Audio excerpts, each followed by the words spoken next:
নিজেদের মধ্যে কাদা ছোড়াছুড়ি বন্ধ না করলে স্বাধীনতা সার্বভৌমত্ব বিপন্ন হবে বলে সেনা প্রধানের সতর্কবার্তা।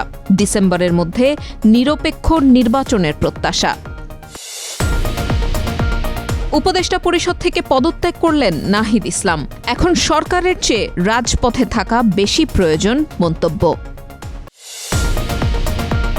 শহীদ সেনা দিবসে সামরিক কবরস্থানে শ্রদ্ধা। পিলখানা হত্যাকাণ্ডকে কলঙ্কিত অধ্যায় বললেন মির্জা ফখরুল। সুবিচার নিশ্চিত করবে রাষ্ট্র।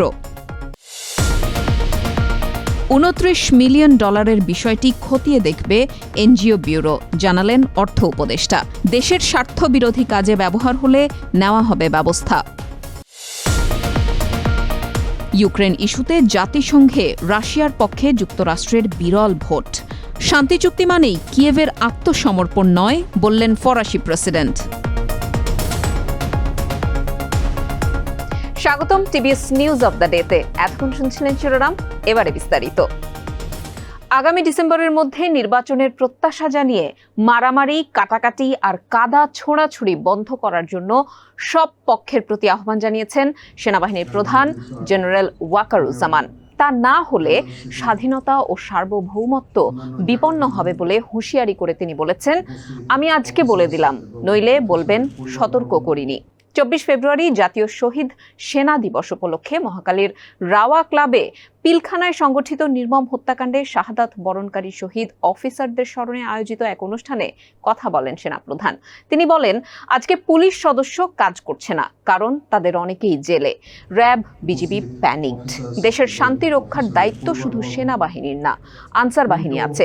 30,000 সেনাবাহিনী সদস্য নিয়ে আমরা কিভাবে করব? নির্বাচন নিয়ে সেনাপ্রধান বলেন, আমার মনে হয় আমরা নির্বাচনের দিকেই ধাবিত হচ্ছি।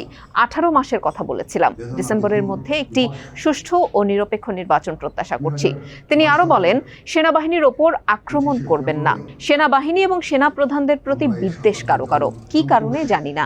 আমরা একটা অরাজক পরিস্থিতির মধ্যে বিরাজ করছি। অপরাধীরা এর সুযোগ নিচ্ছে বলেও মন্তব্য করেন ওয়াকারুজ্জামান। দেশ জাতি যেন একসাথে থাকতে পারি, সেদিকে আমাদের কাজ করতে হবে।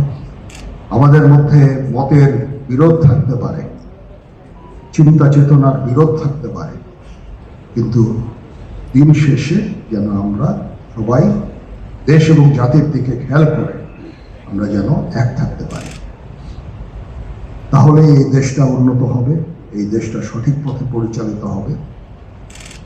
না হলে আমরা আরো সমস্যার মধ্যে পড়তে যাব। বিশ্বাস করেন, we don't want to head, ওইদিকে আমরা যেতে চাই না। আমি আপনাদের সতর্ক করে দিচ্ছি।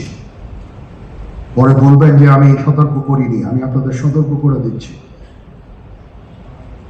আপনারা যদি নিজেদের মধ্যে ভেদাভেদ ভুলে একসাথে কাজ না করতে পারেন, নিজেরা যদি কাদা ছোড়াছুড়ি করেন, মারামারি কাটাকাটি করেন, এই দেশ এবং জাতির স্বাধীনতা সার্বভৌমত্ব বিপন্ন হবে।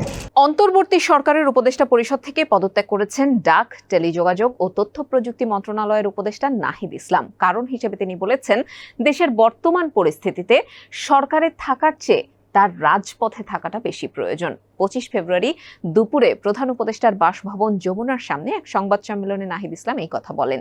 তিনি বলেন, দেশের বর্তমান যে পরিস্থিতি, সেই পরিস্থিতিতে একটি রাজনৈতিক শক্তির উত্থানের জন্য আমার রাজপথে থাকা বেশি প্রয়োজন।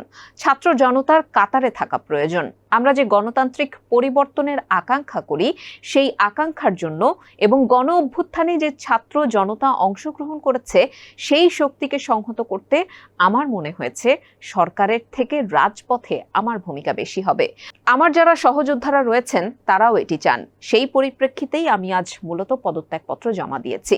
সাংবাদিকদের এক প্রশ্নের জবাবে নাহিদ বলেন, আমার পরে কে দায়িত্ব নেবেন এটা ক্যাবিনেট ঠিক করবে। জাতীয় শহীদ সেনা দিবস উপলক্ষে রাজধানীর বনানী সামরিক কবরস্থানে শহীদ সেনা সদস্যদের প্রতি শ্রদ্ধা নিবেদন করা হয়েছে। 25 ফেব্রুয়ারির সকালে পিলখানায় নিহত সামরিক কর্মকর্তা ও সদস্যদের সমাধিতে পুষ্পস্তবক অর্পণ করা হয়। শ্রদ্ধা নিবেদন শেষে অন্তর্বর্তী সরকারের প্রধান উপদেষ্টা অধ্যাপক ডক্টর মোহাম্মদ ইউনূস বলেন, রাষ্ট্র হিসেবে বাংলাদেশ এই নির্মমতার সুবিচার নিশ্চিত করতে দায়বদ্ধ। সেনা, নৌ ও বিমান বাহিনীর প্রধানদের পুষ্পস্তবক অর্পণের পর শ্রদ্ধা নিবেদন করেন বিএনপির মহাসচিব মির্জা ফখরুল ইসলাম আলমগীর। এই সময় তিনি পিলখানা হত্যাকাণ্ডকে জাতির জন্য একটি কলঙ্কজনক ঘটনা হিসেবে উল্লেখ করেন। বিএনপির মহাসচিব বলেন, তারা প্রত্যাশা করছেন এই ঘটনার পূর্ণাঙ্গ, সঠিক ও নিরপেক্ষ তদন্ত করা হোক, সঠিক বিষয়টি উদ্ঘাটন করা হোক, যারা জড়িত ও দায়ী তাদের শাস্তি নিশ্চিত করা হোক। ইউএসএইডের মাধ্যমে বাংলাদেশের 2টি সংস্থাকে $29 মিলিয়ন প্রদানের বিষয়টি এনজিও ব্যুরো খতিয়ে দেখবে বলে জানিয়েছেন অর্থ উপদেষ্টা ডক্টর সালেউদ্দিন আহমেদ। তিনি বলেন, সেই টাকাটা যদি দেশের স্বার্থে কাজে লাগে তাহলে ভালো, কিন্তু ব্যক্তি স্বার্থে ব্যবহৃত হলে সরকার দেখবে। মূল বিষয় হলো কি উদ্দেশ্যে টাকা খরচ হয়েছে। 25 ফেব্রুয়ারি দুপুরে সচিবালয়ে সরকারি ক্রয় সংক্রান্ত উপদেষ্টা পরিষদের বৈঠক শেষে তিনি এইসব কথা বলেন। ডক্টর সালেউদ্দিন বলেন, দেশের স্বার্থে যে কোনো উন্নয়নের ক্ষেত্রে ফান্ড আসতেই পারে, বড় বিষয় হলো কোন উদ্দেশ্যে সেই টাকাটি নিয়ে আসা হয়েছে সেটি খতিয়ে দেখা দরকার। ভবিষ্যতে যাতে দেশের স্বার্থ বিরোধী কোনো কাজে ব্যবহারের জন্য অর্থ না আসে এটি নিয়ন্ত্রণ করা হবে। জাতিসংঘে 2টি ভিন্ন প্রস্তাবে যুক্তরাষ্ট্র রাশিয়ার পক্ষে অবস্থান নিয়েছে, যা ইউক্রেন যুদ্ধের 3য় বার্ষিকীতে ট্রাম্প প্রশাসনের যুদ্ধ বিষয়ক নীতিগত পরিবর্তনের ইঙ্গিত দেয়। প্রথম প্রস্তাবটি ইউক্রেনের আঞ্চলিক অখণ্ডতার পক্ষে ছিল এবং ইউরোপীয় দেশগুলো এটি উত্থাপন করে। তবে যুক্তরাষ্ট্র ও রাশিয়া প্রস্তাবটির বিরোধিতা করে, যদিও শেষ পর্যন্ত জাতিসংঘের সাধারণ পরিষদ এটি 93 ভোটে অনুমোদন করে। যুক্তরাষ্ট্র সরাসরি এর বিপক্ষে ভোট দেয়। রাশিয়া, ইসরায়েল, উত্তর কোরিয়া, সুদান সহ আরও 11টি দেশ এতে আপত্তি জানায়, আর 65টি দেশ ভোটদানে বিরত থাকে। দ্বিতীয় প্রস্তাবটি যুক্তরাষ্ট্র নিজেই উত্থাপন করে জাতিসংঘের নিরাপত্তা পরিষদে। এতে যুদ্ধ বন্ধের আহ্বান জানানো হলেও রাশিয়ার বিরুদ্ধে কোনো সমালোচনা ছিল না। যুক্তরাষ্ট্র ও রাশিয়া প্রস্তাবটির পক্ষে ভোট দেয়, তবে যুক্তরাজ্য ও ফ্রান্স ভোট দেওয়া থেকে বিরত থাকে। এই পরিবর্তন যুক্তরাষ্ট্র ও ইউরোপের মধ্যে মতভেদ স্পষ্ট করেছে।